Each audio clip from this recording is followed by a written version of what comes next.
नळदुर्ग तुळजापूर रस्त्याचे काम सुरू असून त्या रस्त्याचा दर्जा अत्यंत निकृष्ट असल्याच्या तक्रारी स्थानिक नागरिकांकडून विनोद गंगणे यांच्याकडे वारंवार येत होत्या. परंतु निवडणुकीचा काळ असल्यामुळे त्यांनी याबाबत नंतर पाहू असे सांगितले होते. परंतु मंगळवारी परत एकदा स्थानिक नागरिकांनी ठोस अशा स्वरूपाची तक्रार केल्यानंतर विनोद गंगणे यांनी आमदार राणा जगजितसिंह पाटील यांच्याशी संपर्क साधला.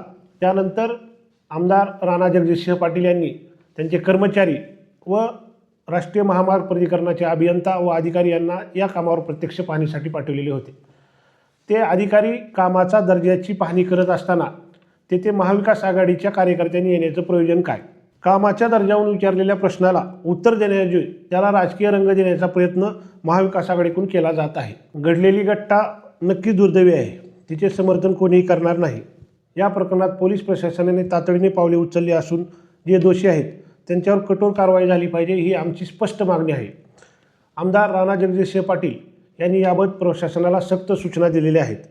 या प्रकरणात कोणालाही पाठीशी घालण्याचा प्रश्न नाही.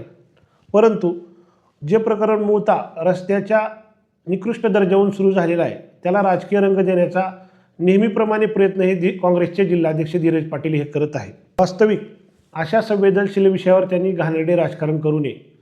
या प्रकरणात आपसात बसून वाद मिटवण्याच्या ऐवजी ते केवळ राजकारण याबाबत करत आहेत आणि त्यात आपली राजकीय पोळी कशी भासता येईल असा त्यांचा नेहमीसारखा प्रयत्न आहे.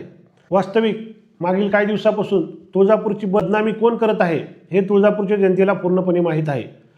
धीरज पाटील हे धाराशिवमध्ये बसलेल्या उबाटा नेत्यांच्या सांगण्याहून पत्रकार परिषद घेत आहे हेही तुळजापूरमधील जनतेला ठाऊक आहे.